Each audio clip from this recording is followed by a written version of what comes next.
নমস্কার বন্ধুরা, আমি প্রতিমা। কুকিং উইথ প্রতিমা চ্যানেলে আপনাদের সবাইকে আরও একবার সুস্বাগতম। আসুন আমি রেসিপিটা আপনাদের সাথে শেয়ার করব। তার আগে দেখাচ্ছি আমাদের এখানে খুব বৃষ্টি হচ্ছে, অন্ধকার হয়ে খুব জোরে বৃষ্টি, তার সাথে অনেক বাজও পড়ছে। তবুও তো রেসিপি করতে হবে, কারণ বন্ধুদের সাথে গল্প করতে গেলে রেসিপি নিয়ে আসতে হবে। তাই আমি আজকে নিয়ে এলাম সিম্পল একেবারে পেঁয়াজ আর কাঁচা লঙ্কা দিয়ে মাছের ঝোল কিভাবে বানালে খেতে খুব সুন্দর হবে এবং বাড়ির সবাই খাবে।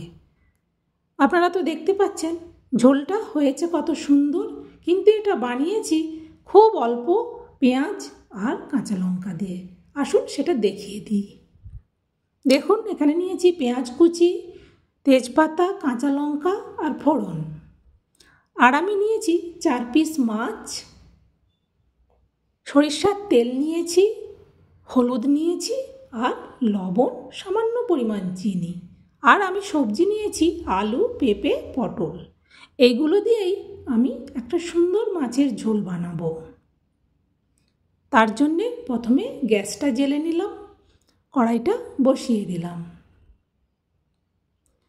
যখন হাতে সময় থাকে না, আপনারাও এইভাবে ঝোল বানাবেন, খেতে হয় ভারী সুন্দর। গরম গরম ভাতের সাথে এরকম সিম্পল মাছের ঝোল সবাই খাবে, বাড়ির বয়স্ক লোকও খাবে, বাচ্চারাও খাবে, নিজেরাও খেতে পারবেন। আমি কড়াতে তেল দিয়ে দিয়েছি। তেল গরম হওয়ার পর তার মধ্যে আমি হলুদ দিয়ে দিলাম। আমি যখন মাছ ভাজি এইভাবে গরম তেলের উপর হলুদ দিয়ে দিই, তাতে মাছের কালারটাও হয় খুব সুন্দর ভাজার পরে, আর গরম তেলটা গায়ে ছিটায় না। আমি মাছগুলো দিয়ে দিচ্ছি। আর অনেক বন্ধু জিজ্ঞাসা করেন যে আমার পেছন সাইডে ওটা নদীর মতো দেখতে, ওইটা কি নদী না পুকুর? আমি বন্ধুদেরকে বলছি ওইটা নদী নয়, দেখতে নদীর মতো, কিন্তু ওটা আমাদের পুকুর। আমাদের পুকুর বলতে আমার শ্বশুরবাড়ির জয়েন্ট পুকুর। ওই পুকুরটা থাকলেও আমরা মাছ ওর থেকে খাই না, কারণ ওই পুকুরটা জেলেকে লিজে দেওয়া আছে। আমি যে আজকে মাছের ঝোল করছি সেটা কিন্তু বাজারের কেনা মাছ।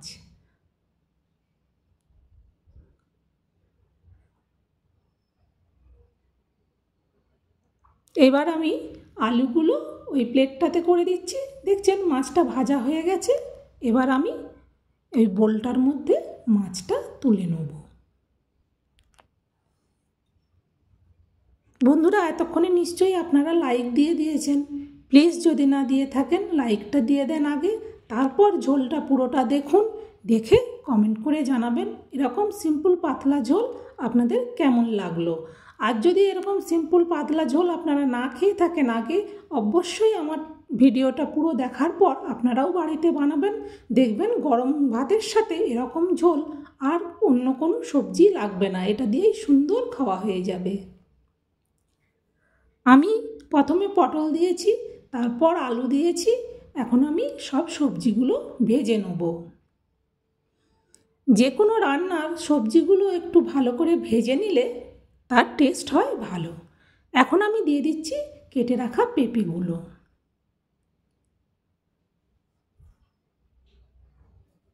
যখন কোথাও যাওয়ার থাকে, সময় কম থাকে, এভাবে সবজি দিয়ে মাছের ঝোল বানিয়ে নেবেন। মশলা বাটাবাটির ঝামেলা নেই, শুধু কাঁচা লঙ্কা, পেঁয়াজ আর ফোড়নের মধ্যে দিয়েছি কালো জিরে আর গোটা জিরে। আমি কিন্তু সেই 5 ফোড়নটা দিইনি। এবার দিয়ে দিচ্ছি তেজপাতা আর ফোড়নটা। ফোড়নটা আগের থেকে দিলে পুড়ে টুড়ে যেত, তাই সবজিগুলো যখন ভাজা হয়ে এলো তার উপর দিচ্ছি। আপনারাও এইভাবে দেবেন, দেখবেন ওর একটা সুন্দর সেন্ট হবে।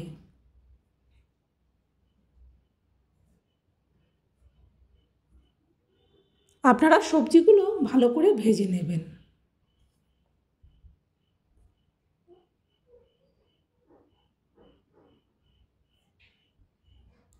এবার ওই লবণ আর চিনিটাও দিয়ে দিলাম। আপনারা চিনিটা দিতেও পারেন, নাও দিতে পারেন, কিন্তু আমি আমার রান্নাতে চিনি অল্প পরিমাণ দিই।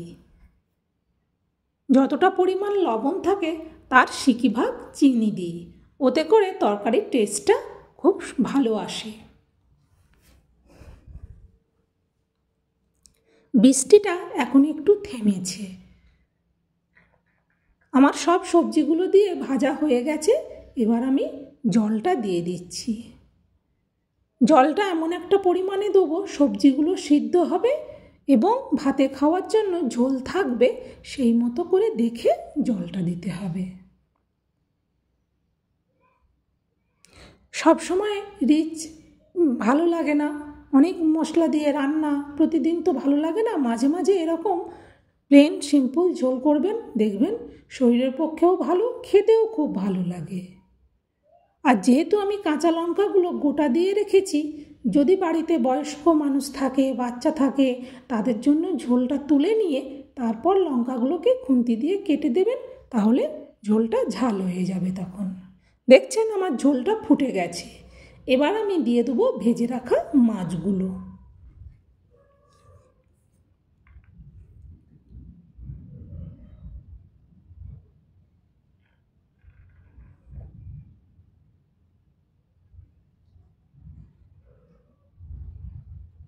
আপনারা না বানিয়ে খেলে বুঝতে পারবেন না যে পেঁয়াজ কাঁচা লঙ্কা আর ফোড়ন দিয়েও এত সুন্দর মাছের ঝোল করা যায়। আমি মাঝে মাঝে ঢাকনা খুলে দেখে নিচ্ছি যে সবজিগুলো সেদ্ধ হলো কিনা। আলু আর পটলটা তো তাড়াতাড়ি সেদ্ধ হয়ে যায়, পেঁপেটাই সেদ্ধ হতে একটু সময় লাগে।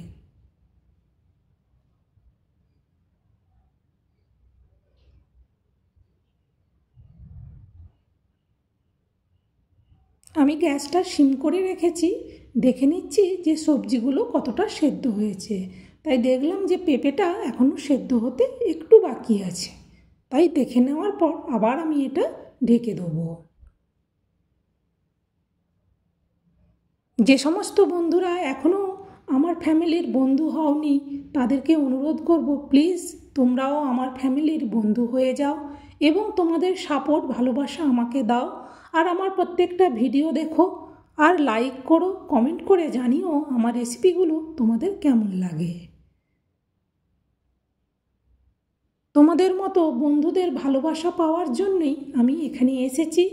তোমাদের ভালোবাসা পেলে, তোমাদের সাপোর্ট পেলে আমি আরও নতুন নতুন রেসিপি তোমাদের সাথে মনের আনন্দের সঙ্গে শেয়ার করব, যে কত সহজে, মানে অনেকে হাইফাই অনেকভাবে রান্না করতে পারে, কিন্তু ঘরোয়া সাধারণ জিনিস দিয়েও যে সুন্দর রান্না করা যায়, সেইগুলোই আমি তোমাদেরকে দেখাবো।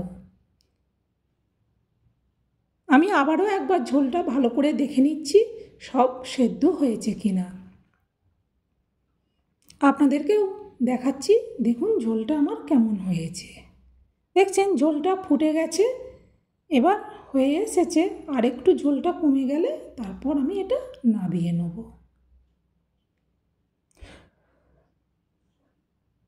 যে সমস্ত বন্ধুরা ইতিমধ্যে আমার ফ্যামিলির বন্ধু হয়েছে এবং তাদের সাপোর্ট ভালোবাসা আমাকে দিয়েছে, তাদেরকে অসংখ্য ধন্যবাদ। আমার ঝোলটা হয়ে গেছে, তাই আমি ঝোলটা এবার নামিয়ে নিচ্ছি।